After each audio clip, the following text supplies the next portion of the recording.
Bismillahirrahmanirrahim. Assalamualaikum warahmatullahi wabarakatuh. Salam sejahtera untuk kita semua. Om Swastiastu, Namo Buddhaya, salam kebajikan, Rahayu. Oke, apa kabar Bapak Ibu semuanya hari ini? Alhamdulillah. Oke, hari ini saya akan memulai presentasi. Sebelum memulai presentasi, alangkah baiknya kita isi hari ini dengan kegiatan yang positif. Seperti judul saya, budaya positif ya. Dengan cara ice breaking. Ice breakingnya yaitu dengan kebiasaan Bapak Ibu semua, yaitu berdiskusi. Saya punya cerita Bapak Ibu. Ada yang pernah melihat film Up? Film tentang pramuka ya, pasti ada yang sudah. Mungkin karena bapak-bapak semuanya ini setengah manula, jadi tidak zaman itu film Up. Film Up yaitu film anak kecil dan kakek yang berimajinasi atau bermimpi untuk mengunjungi suatu tempat menggunakan balon yang besar dan itu terrealisasikan. Nah, andai kan ini sebuah balon yang besar dan di sini semuanya berada sebagai penumpang. Nah, sebelumnya saya mau tahu dulu, anggap tidak ada profesi guru. Lalu profesi apa yang ingin Bapak Ibu capai? Lah, kita bisa berdebat dari situ. Pak Bambang, profesi apa yang kepingin Pak Bambang capai selain guru? Konsultan. Pak Wid, petani anggur. Bu Alfi, apa? Ngarang yang kira-kira penting. Apa? Kepala desa. Oke. Bu Melani. Dok. Oke. Dari keempat ini ada di sebuah balon. Tetapi balon itu ternyata karena balonnya itu canggih, jadi ada notifikasinya. Melewati kapasitas dan balon ini akan segera jatuh. Dan sekarang saya akan memerintahkan harus memilih salah satu orang untuk keluar dari sini. Harus dibuang. Wah, itu sangat kejam sekali. Harus dibuang. Menurut Pak Bambang, ya, apakah siapa yang pantas dibuang di antara empat ini? Siapa ya? Semuanya bagus. Apa ya? Harus ada. Ya wes Pak Kit. Alasannya.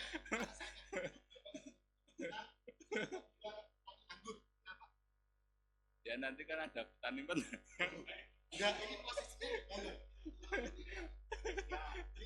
Posisinya balon. Apa? Ya. Oh ya, penting tidak penting. Pak Wid, menurut Pak Wid siapa yang patut dibuang di balon? Kepala desa. Kepala desa. Kenapa itu Pak Wid? Karena nanti ada masih ada Pak Kepala Desa. Oke, jadi sebuah desa bisa diatur Pak Kepala Desa. Bu Alfi sebagai kepala desa, siapa yang patut dibuang? Kalau saya tidak dibuang ya. Harus ada, karena itu keselamatan. Keselamatan dalam ya sebentar dulu Pak. Masa keselamatan dalam apa dulu? Maksudnya kan kalau kita ingin membuat seorang kan mesti kita harus melihat dulu dari sisi pandemi.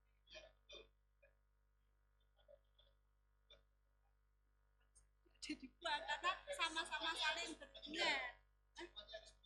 Oh itu nanti kaitannya dengan pendidikan.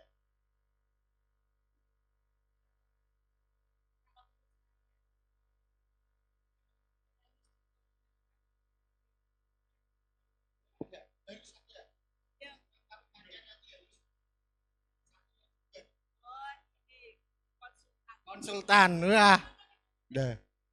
Bagus. Konsultan membuang petani, petani membuang kepala desa. Sekarang dokter, siapa yang harus dibuang? Siapa ya? Konsultan. Konsultan. Berarti konsultan diserang oleh dua orang. Berarti konsultan di sini dipandang tidak penting. Gitu. Ya, ini sebuah diskusi ya, diskusi ringan. Jadi saya tidak menggunakan push up, back up dan lain-lain seperti kebiasaan saya, tetapi hanya diskusi saja. Semuanya benar, apalagi yang diucapkan Bu Alfi karena tidak tegelan.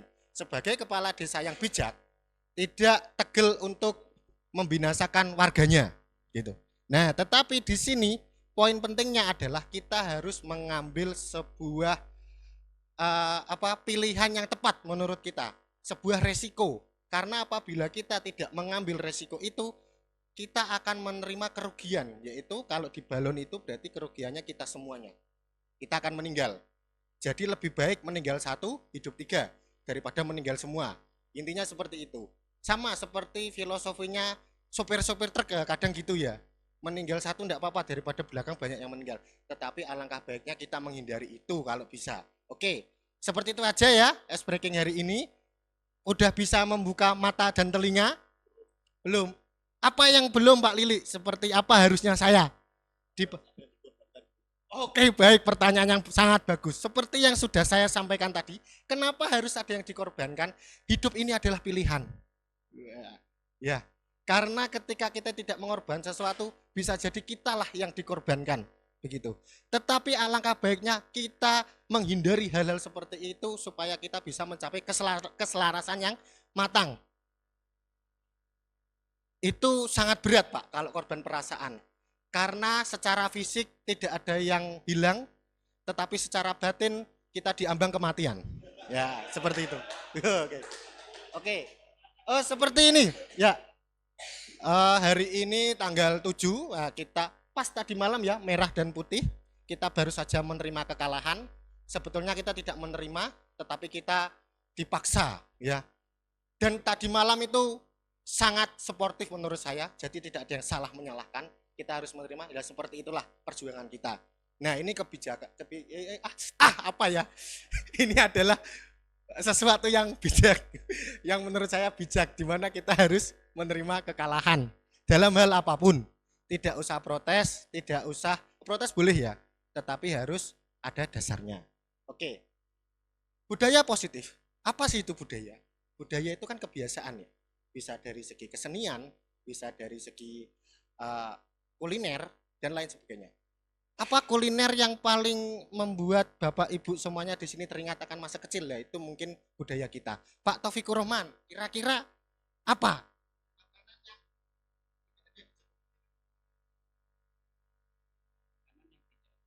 Ya, ada atau jarang lah. Zaman dulu yang tidak ada sekarang. Tiwul mungkin. Oh, tiwul. Tiwul itu jarang ya sekarang ya.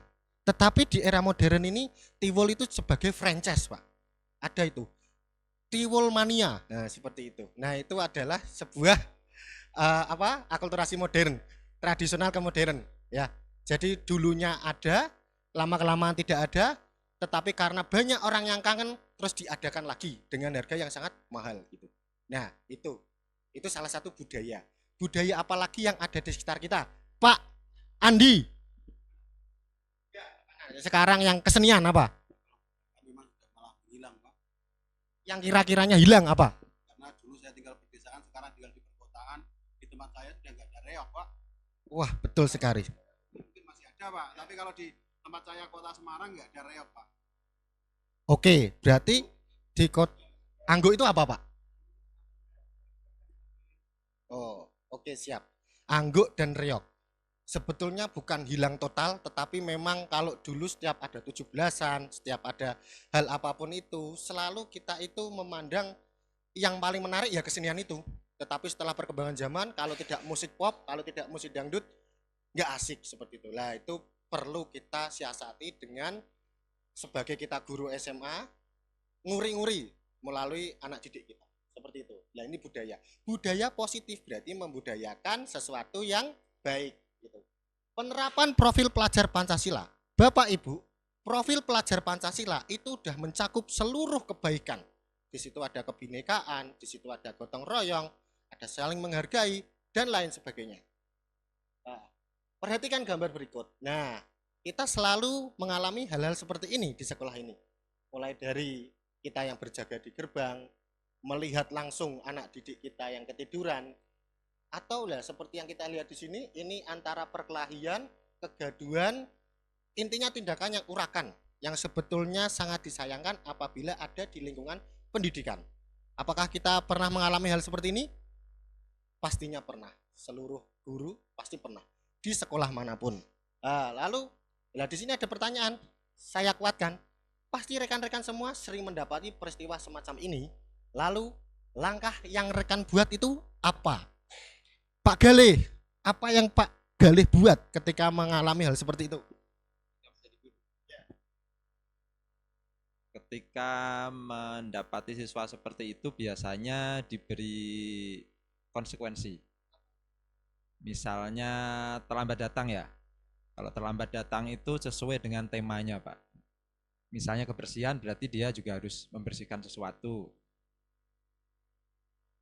Kemudian kalau tidur biasanya saya bangunkan pelan-pelan. Kemudian saya suruh cuci muka. Kemudian disiapkan secara psikisnya, beri motivasi gitu. Oke, apa yang disampaikan oleh Pak Galih? Oh, monggo Pak Haryono. Harus saya beri keyakinan kelas Anda nanti. Oke, barusan Pak Galih sudah mengutarakan tentang poin gambar yang pertama, yaitu diberikan konsekuensi. Konsekuensi dengan hukuman itu jelas beda ya, Bapak Ibu. Apa itu bedanya konsekuensi dan hukuman? Pak Widarsanto. Apa hukuman itu biasanya spontan. Jadi kalau ada murid salah langsung kamu terlambat, usap 100 kali itu hukuman. Lari lapangan. Kalau konsekuensi itu banyak aturan-aturan sudah ada di sekolah. Misalkan kalau apa tadi terlambat di sekolah punya aturan, misalkan harus bersih-bersih WC.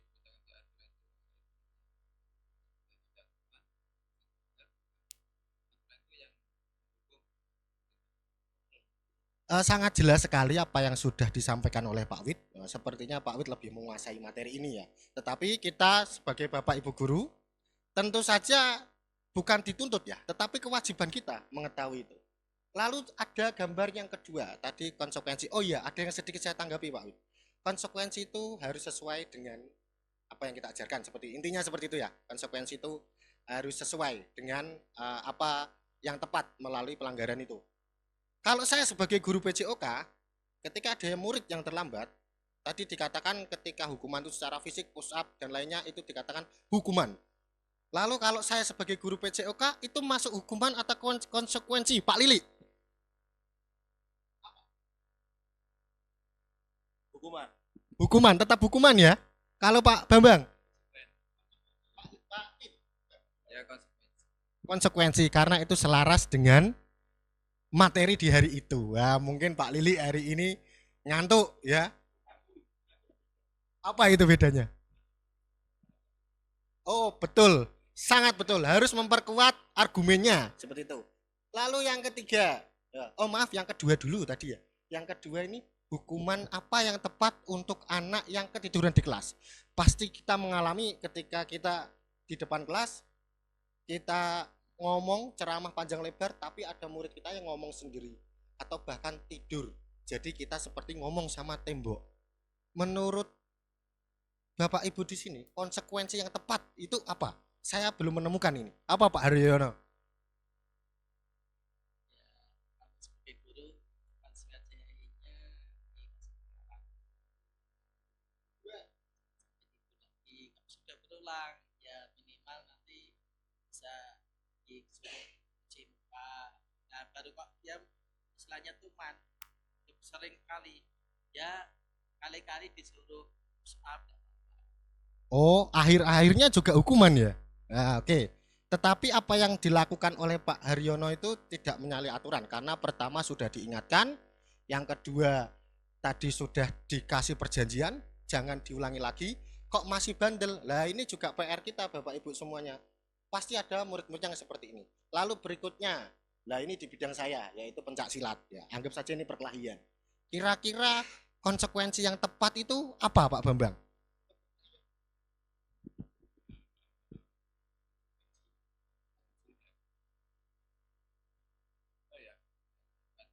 Kalau di SMA kita kalau yang berkelahi kan harus dapat surat peringatan, orang tua dipanggil.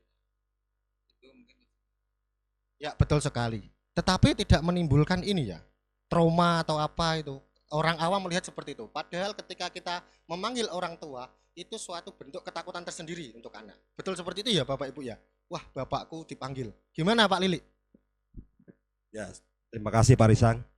Kalau menurut saya kita cari dulu tahu apa, kita cari permasalahan dulu. Jadi kalau kita sudah tahu terus kita mencari solusinya. Setelah itu kita tidak usah mencari siapa yang benar, terus kita duduk bersama, ibaratnya untuk apa? Mendamaikan. Kalau memang belum damai, kita panggil orang tuanya masing-masing siswa tersebut. Terima kasih Pak Risa. Konsekuensinya begitu. Apa yang disampaikan Pak Widarsanto diperkuat oleh Pak Lili, yaitu tidak langsung memanggil orang tua, tetapi harus duduk berdua dulu atau duduk bersama antara orang-orang yang terlibat dalam perkelahian ini, seperti itu. Nah ini sebetulnya ini sangat ditakutkan, apalagi perkelahian, pembulian dan lain sebagainya. Ketika perkelahian ini dilakukan terus-menerus, lalu akan timbul pembulian. Pembulian itu bisa dari kelompok yang merasa menang atau dari kelompok yang merasa kuat di antara rekan-rekan yang lainnya, seperti itu. Nah, keinginan kita sebagai guru, mohon maaf ini saya tipu karena tadi malam saya ngantuk-ngantuk sambil memendam kekecewaan atas kekalahan timnas ya. Membentuk siswa menjadi karakter yang mencerminkan profil pelajar Pancasila. Itu sebetulnya materi kuat saya. Dan ini sering kita terapkan tetapi kita tidak menyadarinya. Kenapa kita tidak menyadarinya? Ya karena memang tujuan kita di sekolah untuk itu. Kenapa harus ada kata-kata membentuk gitu. Padahal kita tidak usah disuruh pun kita sudah menciptakan ya, menciptakan sesuatu inovasi yang bisa membuat karakter profil pelajar Pancasila itu ada di sekolah kita. Seperti itu. Bagaimana cara untuk membentuk murid yang disiplin? Nah, itu tadi sudah diutarakan dari Pak Er, dari Pak Wid dan dari Pak Lili. Tetapi bentuknya itu seperti apa ya kira-kira ya? Disiplin merupakan sikap dan perasaan taat dan patuh terhadap nilai-nilai yang dipercaya, merupakan tanggung jawabnya. Itu ketika siswa mawas diri. Ketika murid itu bandel, murid itu tidak bisa mawas diri. Nah, lalu tugas kita ini yang saya tandai merah ini, bagaimana cara untuk membentuk murid yang disiplin? Bagaimana kayak itu? Ketika siswa itu terlambat, kok terlambatnya lebih dari 5 kali? Nah, itu kan bukan lagi unsur ketidaksengajaan. Karena ketika ban itu kempes, pasti tidak mungkin kempes terus. Ketika bangun kesiangan, pasti orang akan memiliki naluri untuk setel alarm atau bangun lebih pagi. Lalu menurut Bapak Ibu di sini untuk membentuk murid yang disiplin itu seperti apa, Bu Alfi? Cara untuk mendidik murid agar disiplin. Ya kita dimulai dari kita memberikan contoh dulu. Memberikan contoh. Lah ini yang Bapak Ibu kerap tidak lakukan tetapi dijawab benar oleh Bu Alfi. Kita tidak memberi contoh Bapak Ibu. Ya, saya sendiri seringkali tidak memberi contoh yang baik. Sebagai contoh ketika saya ada pembelajaran PJOK, saya terlambat 20 menit. Nah, padahal saya tidak harus ganti baju karena saya sudah menggunakan baju olahraga. Tetapi saya malah asik di kantor untuk main HP. Main HP berawal dari saya membuka YouTube atau apapun itu tentang materi pembelajaran. Itu hanya sekitar 3 menit. Lalu ketika muncul iklan, saya klik. Muncul apapun itu, saya klik. Ada berita baru, saya klik. Apalagi berita berkaitan dengan timnas. Lalu kita tertarik. Menyita waktu. Tanpa kita sadari, waktu kita terbuang sia-sia. Dan murid sudah menunggu di bawah ring. Nah, itu kita sebagai guru yang kurang baik. Nah, itu kita tidak membudayakan sifat positif. Nah, konsep inti budaya positif. Contoh yang pertama, perubahan paradigma belajar. Jadi kita mengharapkan kita sebagai guru dapat merubah siswa kita yang tadinya kurang baik menjadi baik, yang sudah baik kita pertahankan, dan juga kita memberikan ilmu-ilmu yang bermanfaat. Berikutnya, disiplin positif. Nah, di sini ada gambar lagi ini ya, upacara. Kita seringkali melihat anak-anak yang upacara, terlebih kita sebagai STP 2K, tim keamanan di belakang itu pasti ada murid yang ngomong sendiri. Seperti itu. Nah, ketika sudah ngomong sendiri, ini biasanya menimbulkan kegaduhan. Jadi tidak konsentrasi seperti itu. Nah, apa yang kita lakukan? Biasanya kita menyamperin, bahasanya apa ya? Kita mendatangi dan berbisik, tolong tenang. Nah, apakah itu sangat relevan? Ya tentu saja relevan, ya. Tetapi apakah itu sangat manjur? Tentu tidak. Terbukti ketika sudah memberikan itu, lama-kelamaan murid akan mengulangi lagi. Nah, lalu berikutnya hukuman dan penghargaan. Nah, ini Bapak Ibu, seberapa efektif hukuman untuk mendidik seorang murid? Apabila anak itu dihukum ketika zaman Bapak Ibu dulu pasti akan takut, ya. Nah, tetapi bagaimana ketika Bapak Ibu dihadapkan dengan situasi sekarang, di mana ya ini ya, kita memberikan hukuman kepada peserta didik, ada yang trauma, ada yang sadar diri, ada yang biasa aja. Ketika dia sadar diri, wah kita seneng, kita beri hukuman, dia sadar diri. Ketika biasa aja, oh aman. Tetapi bagaimana ketika murid itu trauma? Kita seringkali mengalami hal seperti itu. Traumanya itu seperti apa? Dia tidak mau datang ke sekolah, dia minder, atau bahkan mohon maaf ada yang depresi dan lainnya. Mungkin hukuman kita yang tidak terlalu berat, tetapi dia menerimanya cukup berat. Lalu penghargaan, sama, bisa menimbulkan positif, bisa negatif. Kita ambil negatifnya dulu. Negatifnya murid ketika tidak diberi reward, ketika melakukan suatu kegiatan yang menghasilkan suatu karya, nanti dia tidak mau lagi. Wah, aku menghasilkan karya, wah aku sudah mewakili SMA. Saya tidak mau lagi ketika tidak ada penghargaan dari Bapak Ibu. Jadi tidak ada naluri keikhlasan dalam dirinya. Seperti itu. Nah, positifnya ketika diberi penghargaan, murid akan merasa dihargai, diberikan ruang, dianggap bahwa dia itu sangat berprestasi. Nah, itu juga bagus Bapak Ibu. Ya, dia di manakah kita berada, negatif atau positif, kita bisa memposisikan diri itu. Berikutnya keyakinan kelas. Ya, tentu Bapak Ibu sudah mengalami yang namanya keyakinan kelas. Apa itu keyakinan kelas? Contoh ketika di dalam kelas kita membuat tata tertib, piket, hari Rabu, si ini, hari Selasa dan lainnya seperti itu. Lalu kita memberikan konsekuensi ketika tidak menjalankan jadwal piket itu. Atau bisa juga PR. Nah, konsekuensinya apa? Ketika anak yang tidak mengerjakan tugas, konsekuensinya tidak ada satupun siswa yang mau memberinya contekan. Itu sebuah konsekuensi. Karena dia pasti bingung. Kenapa tidak mengerjakan di rumah? Dan sekarang tidak ada yang memberi contoh. Ketika saya mengerjakan sendiri, saya mengalami keterlambatan.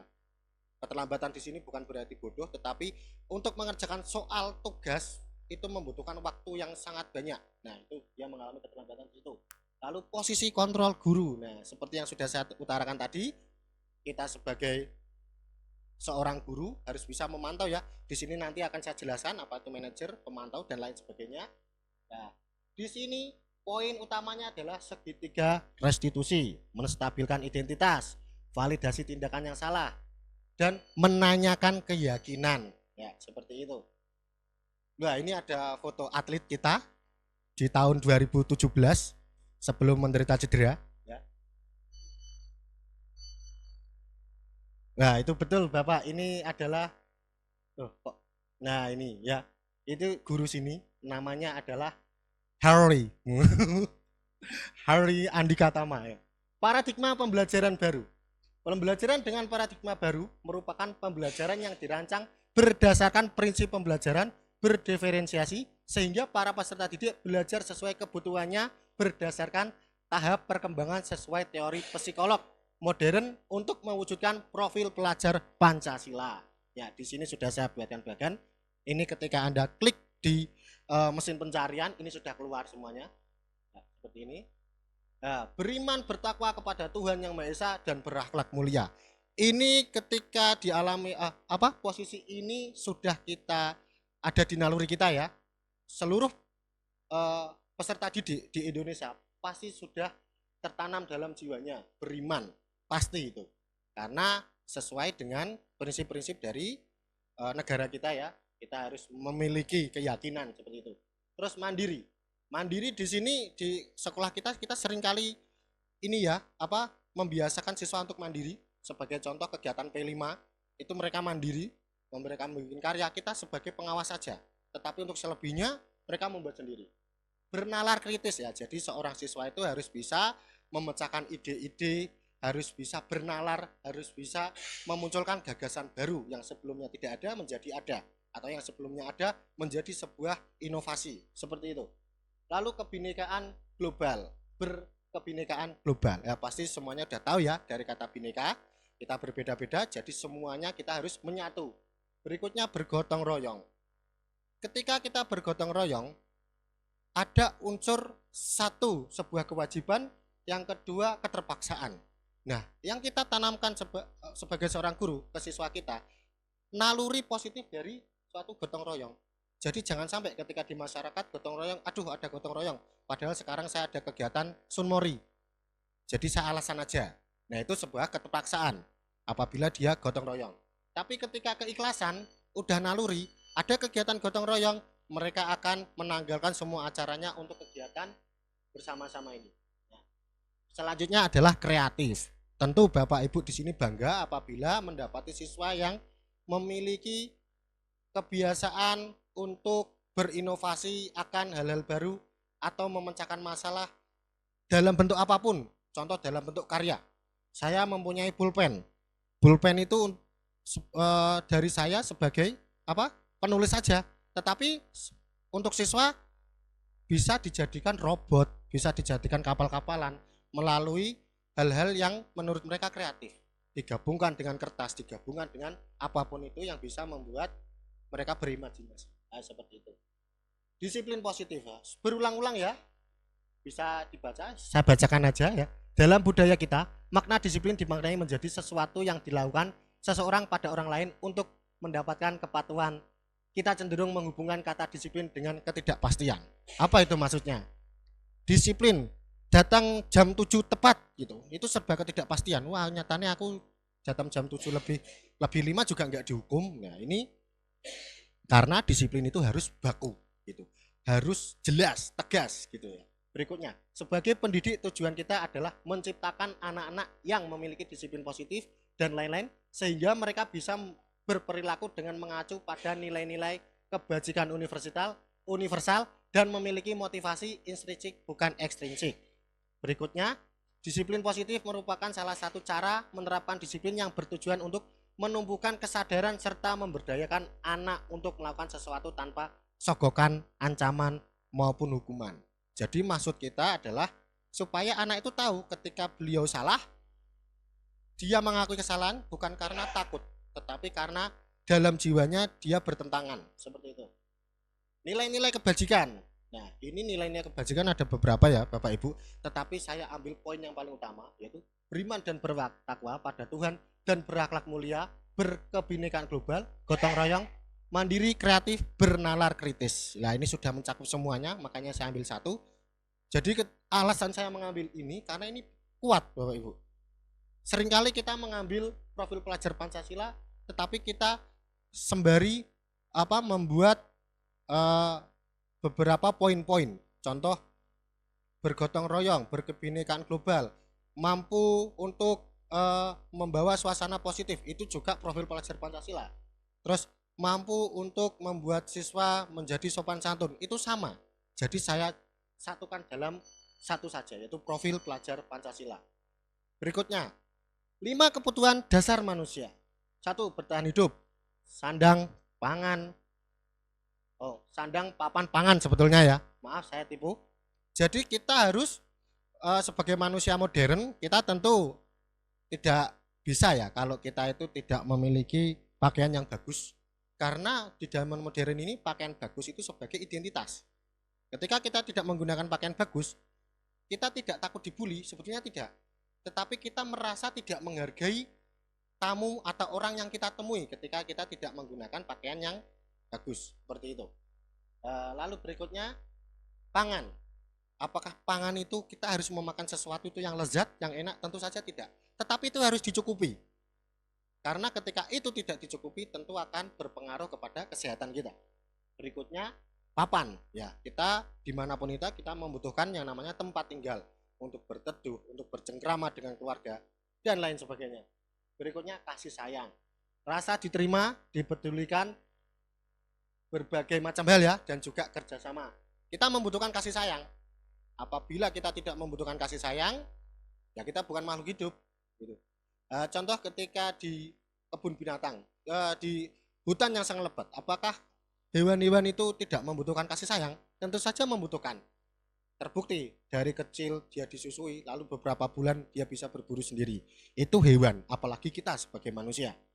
Nah, berikutnya penguasaan, harga diri, keinginan untuk dianggap memimpin, berprestasi. Kita tentu saja beringinan untuk menguasai suatu hal. Tidak harus menguasai itu kita sebagai seorang presiden, kita sebagai seorang penguasa yang ditakuti, tidak. Tetapi di sini kita berkeinginan untuk mengendalikan situasi sebaik mungkin. Terus kebebasan. Wah, ini saya melompat-lompat ya. Kebebasan, mandiri, memiliki pilihan, mencoba hal baru. Kita tentu saja tidak mau dikekang. Memangnya kita di penjara. Kita di sini itu bebas. Kita boleh memilih suatu hal, kita boleh memilih di dunia pendidikan, kita boleh memilih metode pendidikan apa itu yang mau kita dapatkan. Mencoba hal-hal baru. Kita tentu saja tidak mau stuck di dalam satu topik. Di dalam saya sebagai guru PJOK hanya di SMA Bergas sudah stuck seperti itu. Tentu saja saya tidak ingin seperti itu. Saya ingin mengeksplor lagi, makanya saya ikut program guru penggerak agar saya bisa bergerak bebas. Ya, seperti itu. Berikutnya, kesenangan, bermain, humor, antusiasme, dan tertawa. Oke? Kita membutuhkan yang namanya healing. Tentu saja ketika Bapak Ibu di sini dicap sebagai Bapak Ibu yang killer, tentu akan membosankan atau membuat siswa takut. Makanya kita selingi dengan humor supaya siswa itu antusias, siswa itu tertawa. Karena itu juga suatu metode supaya pembelajaran kita dipandang asik, menyenangkan, gembira, dan berbobot. Seperti itu. Perilaku manusia. Nah, satu, menghindari ketidaknyamanan dan hukuman. Seperti yang tadi sudah saya jelaskan. Biasanya peserta didik itu takut, tidak nyaman. Peserta didik melakukan disiplin, saya tipu lagi ya, karena takut dihukum. Ini merupakan motivasi ekstrinsik ya. Jadi dia disiplin bukan karena kesadarannya, tetapi karena takut.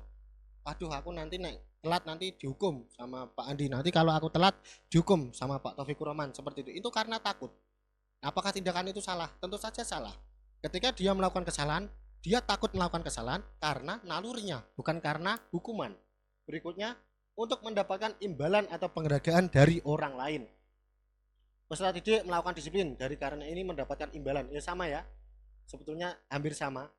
Karena ada sesuatu hal yang membuat dia termotivasi untuk menghindari hukuman gitu. Yaitu untuk mendapatkan imbalan. Nah, ini juga tidak baik ya. Contoh ketika saya sebagai seorang guru, ayo kamu besok jangan terlambat. Ketika kamu tidak terlambat, kamu akan saya kasih uang sebesar 10.000.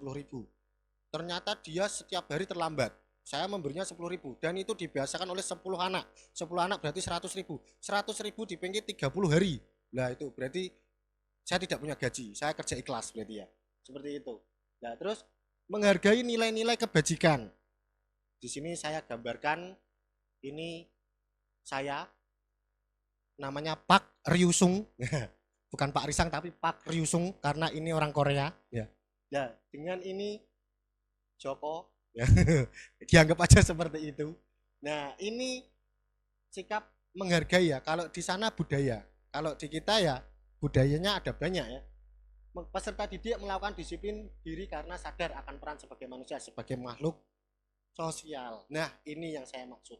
Jadi siswa di sini melakukan suatu kebenaran bukan karena takut, bukan karena mengharapkan imbalan, tetapi karena dia yakin dirinya adalah manusia sosial. Jadi dia membutuhkan bantuan berbagai pihak, memerlukan pengakuan dan memerlukan bantuan. Seperti itu.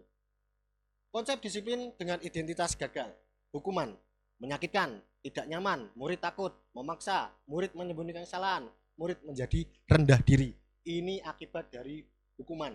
Konsep disiplin dengan identitas gagal. Seperti yang sudah saya ungkapkan di awal tadi, ketika kita menghukum dengan suatu hal yang salah, siswa akan cenderung menerimanya seperti ini.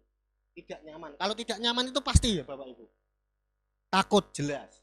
Tapi untuk poin murid takut ini, kalau di tahun 2024 ini saya jarang menemui. Murid itu jarang takut. Gitu. Terus memaksa, itu sikap dari kita. Terus murid menyembunyikan kesalahan, pasti ya. Karena dia tentu saja tidak mau yang namanya dianggap salah. Seperti itu. Terus berikutnya penghargaan. tidak efektif, merusak hubungan atau iri, mematikan kreativitas, menghukum dengan sistem ranking, merampas hak menghargai dirinya. Apa yang dimaksud? Ketika kita memberikan sesuatu, sama yang tadi kita sampaikan tadi, kita merusak hubungan, gitu, mematikan kreativitas. Jadi ketika kita memberikan sesuatu, anak itu akan tidak kreatif. Jadi anak itu tidak mau berkreasi ketika dia tidak mendapatkan suatu hal, seperti itu. Konsep disiplin dengan identitas yang sukses. Nah, ini kebalikannya. Konsekuensi ya, kebalikan dari hukuman tadi ya. Penguatan jangka pendek, perlu monitoring berkelanjutan, stimulus respon, murid menghormati peraturan, pilihan waktu untuk merenungi masalah. Nah, ini sebuah konsekuensi. Sama ketika saya PJOK, kok ada siswa yang terlambat, padahal di situ adalah materi lari sprint, lalu murid itu saya biasakan untuk pemanasan yang lebih lama, dan juga mungkin saya akan menambah porsi sprintnya menjadi 2 putaran yang tadinya 1 putaran. Itu kalau untuk Bapak Ibu guru yang lain tentu saja itu sebuah hukuman. Tetapi untuk pelajaran PJOK, nah itu karena posisinya di situ, itu termasuk sebuah konsekuensi ya. Berikutnya adalah restitusi. Murid bertanggung jawab untuk perilakunya. Fokus pada pemecahan masalah jangka panjang. Murid menghormati dirinya dan orang lain. Teori kontrol, dirinya memegang kontrol. Murid bersemangat memperbaiki kesalahan. Ini adalah restitusi. Nah, restitusi ini mungkin kita jarang mendengar ya, tetapi kita perlu kembangkan dan perlu kita pelajari apa sih itu restitusi, seperti itu. Nah, berikutnya perbedaan. Contoh kasus. Nah, ini murid berkelahi dengan teman satu kelas. Contoh hukuman ya. Ketika terjadi perkelahian yang sangat sengit, ya satu sampai pelipisnya sobek, satunya sampai giginya copot. Ya, itu sangat sengit sekali. Hukuman, guru menghukum murid tersebut tidak masuk sekolah sekian hari, itu hukuman ya. Dulu namanya skor ya Pak, skorsing gitu. Tidak boleh masuk sekolah sekian hari, 1 minggu lah gitu. Tapi kalau sekarang itu tidak efektif, karena murid ketika dilarang sekolah itu pasti seneng gitu. Berikutnya, guru marah besar dan murid menjadi takut. Guru pasti marah ketika mengalami seperti ini. Tidak mungkin guru itu kalem, karena ini refleks ya Bapak Ibu. Tapi ini adalah sebuah hukuman. Ya, ini hukuman. Konsekuensi, nah ini kebalikannya. Semakin berkembang lagi ke arah positif. Guru memberikan konsekuensi untuk meminta maaf dan memerintahkan untuk duduk satu bangku. Nah, itu konsekuensi ya, yang semakin membaik. Ayo kamu kemarin berkelahi sama ini, dudukkan satu bangku. Apakah dia canggung? Pasti akan canggung. Tetapi apa akibatnya? Pasti mereka akan akur kembali. Nah, gitu. Terus restitusi. Nah, ini yang kita bahas. Guru menanyakan keyakinan kelas atau membantu murid menyelesaikan masalah. Guru terbuka dan murid menghormati dirinya. Seperti itu. Guru meyakinkan. Contoh ketika ada berkelahi tadi, apa yang kamu lakukan tadi? Kok bisa terjadi perkelahian? Lalu dia menyebutkan alasannya. Saya diejek Bu, bapak saya dipanggil. Saya itu namanya itu adalah Romi Bu, tetapi saya dipanggilnya Bambang gitu. Kenapa Bambang? Karena bapak saya Bambang, seperti itu. Nah, itu kurang ajar sekali. Lalu saya memberikan validitas kebenaran ya. Ya betul, pasti saya juga akan marah ketika kamu dihina seperti itu. Seperti yang kamu lakukan juga, seperti itu. Tetapi apakah kamu tahu tindakanmu salah? Nah, itu adalah sebuah restitusi. Seperti itu. Jadi kita memvalidasi tindakan dulu, lalu berikutnya memberikan keyakinan, setelah itu kita memberikan penekanan. Kalau tindakan itu benar-benar salah. Oh, mohon maaf dulu, ada pengumuman.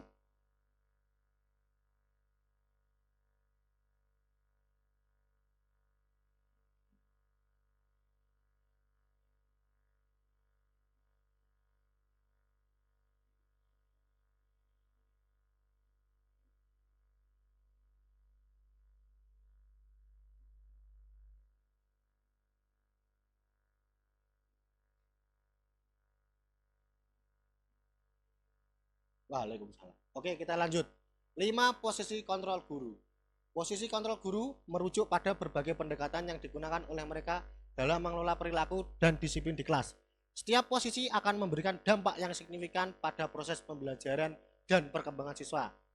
Ini jelas ya, penghukum. Lah ini di luar PJOK tentu saja ya. Ada hukuman yaitu push up.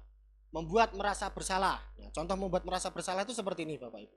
Ketika siswa itu terlambat datang ya, ini yang umum aja, yaitu terlambat. Berapa kali kamu melakukan keterlambatan ini? Dia menjawab 5 kali. Saya sudah capek. Apa kamu tidak merasa kasihan dengan Pak Arisang? Ini membuat merasa bersalah siswa itu. Kalau saya mengurusi kamu terus, bagaimana pekerjaan saya? Gitu. Kalau saya hanya mengurusi satu siswa, seperti apa saya nanti? Nah, itu membuat merasa bersalah. Berikutnya teman. Nah, teman di sini sebagai contoh begini Bapak Ibu. Tentu saja di kelas itu ada banyak orang yang ingin mengendalikan situasi dengan baik. Yuk toh, kita belajar dengan sungguh-sungguh. Nanti kalau kamu tidak belajar, kamu nanti tidak lulus.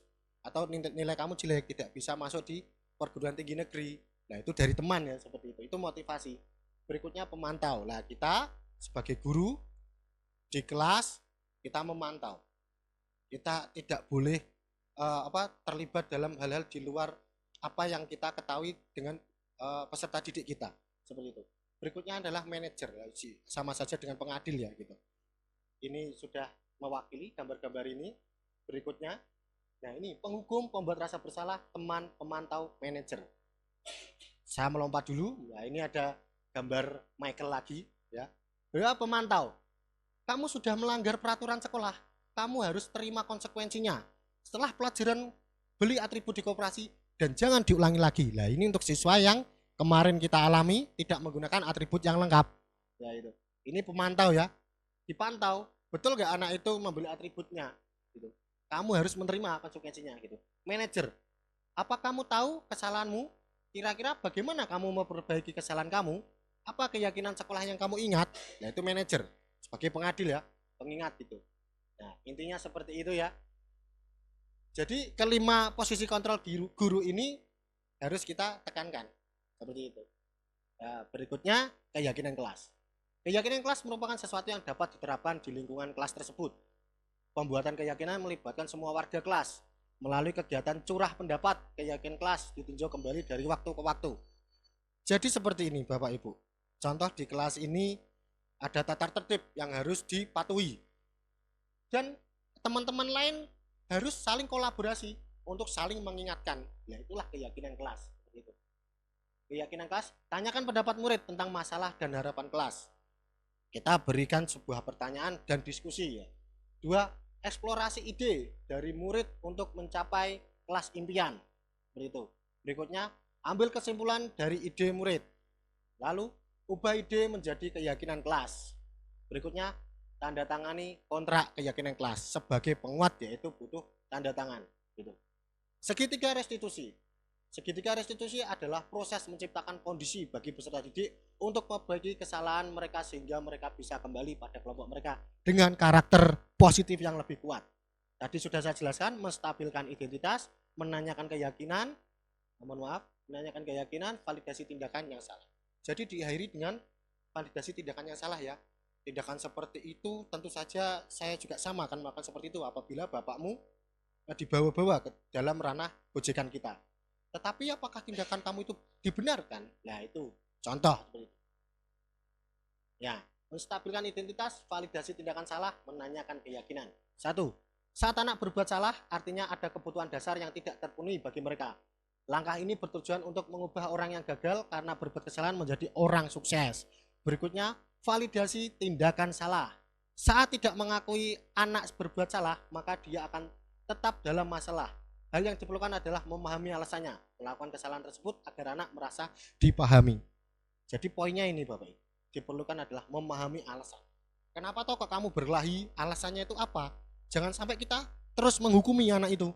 Karena kalau kita langsung menghukum, siapa tahu dia melakukan hal itu karena dia dibully. Jadi sudah dibully dengan temannya, tambah kita hukum. Nah, berantakan, anak itu akan depresi, pastinya seperti itu. Lalu menanyakan keyakinan. Guru perlu menanyakan tentang kehidupan ke depan yang anak inginkan saat mereka sudah menemukan gambarnya. Guru perlu membantu mereka untuk fokus pada masa depan idealnya tersebut. Nah, jadi saya yakin setelah ini kamu akan menjadi orang yang lebih baik. Saya anggap ini adalah sebuah pengalaman yang berharga untuk kamu. Tolong ke depan jangan diulangi lagi. Nah, contoh seperti itu. Nah, silakan menonton. Dan ini tonton saja ya.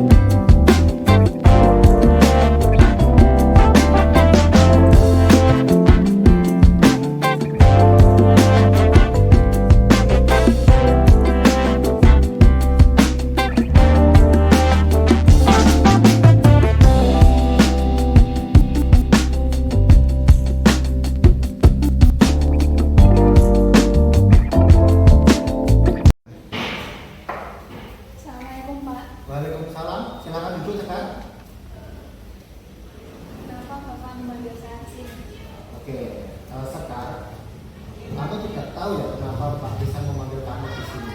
Pastinya kamu sudah tahu. Coba jelaskan. Ya Pak, saya tidak mengerjakan tugas kemarin. Oke, Pak Risan juga sering melakukan kesalahan. Yang terpenting kita dapat belajar dari kesalahan yang telah kita buat itu dan tidak mengulanginya lagi. Pak Risan ingin tahu, coba Sekar jelaskan kesalahan apa yang diperbuat oleh Sekar tadi. Saya tidak mengerjakan tugas karena saya pergi ke kantin yang itu tidak membantu kelas untuk mengerjakannya Pak. Oh begitu. Kalau begitu, bolehkah Pak Risan tahu kenapa kok kamu ke kantin di saat jam pelajaran Pak Risan dan tidak mengerjakan tugas? Waktu itu saya lapar Pak, saya beli sarapan. Oke Sekar. Kalau begitu, apakah kamu tahu kesalahan besar apa yang kamu perbuat dari ini sekarang? Kantin sebelum waktu istirahat. Waktu mengerjakan soal telah habis. Menurutmu, apakah Semoga kesalahan para kamu siswa sesuai dengan keyakinan mendapatkan kelas nilai kita? yang sangat memuaskan. Kalau begitu, keyakinan kelas mana yang kamu langgar? Tentang kedisiplinan dan bertanggung jawab Pak. Oke, baik. Kalau begitu, kamu sudah mengakui kesalahan kamu. Lalu, hal apakah yang akan kamu perbuat setelah ini? Saya akan sarapan di awal di rumah sampai jam 8, lalu saya akan berusaha untuk tetap mengerjakan tugas sesuai waktu pelajaran. Oke, baik. Atas kesalahan kamu ini, Pak Risan mendapat teguran dari beberapa guru dan kepala sekolah. Kira-kira ketika Pak Risan mendapat teguran, kasihan tidak kamu dengan Pak Risan? Iya Pak. Nah, kalau begitu berarti satu, kamu sudah merasa bersalah. Yang kedua, kamu mengakui kesalahan. Selanjutnya, apakah kamu bersedia menerima konsekuensi dari apa yang telah kamu perbuat? Saya bersedia Pak. Oke, baik. Untuk konsekuensinya akan Pak Risan berikan nanti setelah jam istirahat. Tolong temui Pak Risan di kantor. Oke, kalau begitu saya berharap saya tidak mengulangi kesalahan yang sama. Terima kasih. Silakan kembali ke kelas. Terima kasih juga Pak. Ya. Assalamualaikum Pak. Waalaikumsalam. Silakan duduk. Kenapa Bapak panggil saya Pak? Ya, seperti ini Lukman. Kamu tahu nggak kenapa Pak Risan memanggil kamu ke sini? Tadi ada adegan apa di sekolah? Di kelas. Aku Pak. Apa itu? Ada perkelahian Pak. Begini Lukman. Kira-kira tindakan kamu tadi salah atau tidak? Salah Pak. Kesalahan apa yang kamu perbuat? Perkelahian dengan teman Pak. Berkelahi dengan teman. Kira-kira apa yang menyebabkan kamu berkelahi dengan teman? Nah, ada mulai dari awal bercanda gitu Pak. Boleh diceritakan seperti apa bercandanya? Jadi awalnya saya bercanda biasa Pak. Ya. Terus dorong-dorongan meja dan kursi terus tiba-tiba langsung pukul Pak. Kira-kira dalam hal itu kesepakatan kelas apa yang kamu langgar? Kerukunan dalam kelas Pak. Oke, baik. Kerukunan dalam kelas sudah kamu langgar. Kira-kira apa tindakan kamu selanjutnya untuk masalah ini? Akan tidak akan berkelahi lagi Pak dan meminta maaf kepada teman yang berkelahi lagi Pak. Oke, bisa dipercaya seperti itu ya? Oke, kalau bisa seperti itu, lalu menurut kamu tindakan di kelas seperti apa yang harus diperbuat selanjutnya ketika kamu sudah bermaaf-maafan dengan teman yang berkelahi dengan kamu? Saya akan berusaha untuk tidak berbuat bercanda yang berlebihan lagi Pak. Baik, oke, jangan diulangi lagi ya. Oke, silahkan kembali ke kelas. Terima kasih Pak. Iya. Terima kasih Pak Risang. Menurut saya, cerita dan pembahasan tentang segitiga restitusi ini yang sudah dilaksanakan dalam bentuk video sangatlah baik dan bagus. Dan membuat kami, para siswa, nyaman di sekolah dikarenakan apa yang disampaikan guru-guru dapat mengena di dalam hati kami. Tetapi kami juga tidak takut untuk mengakui kesalahan kami dan siap untuk menerima kok segala konsekuensi yang diberikan pihak sekolah. Begitu.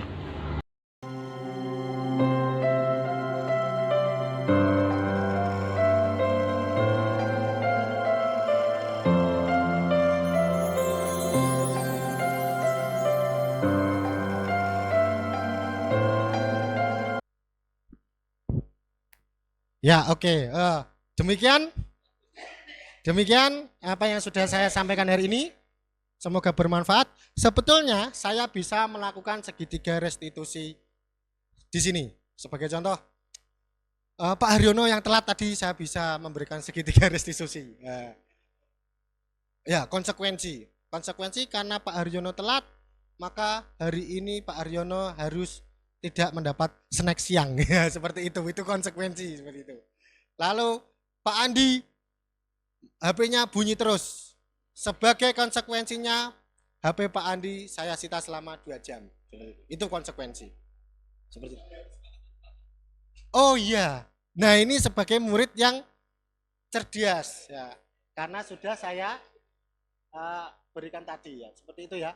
Nah, ini selesai ya. Oke, saya akhiri. Semoga ilmu yang saya berikan bermanfaat. Sekian Bapak Ibu. Wassalamualaikum warahmatullahi wabarakatuh.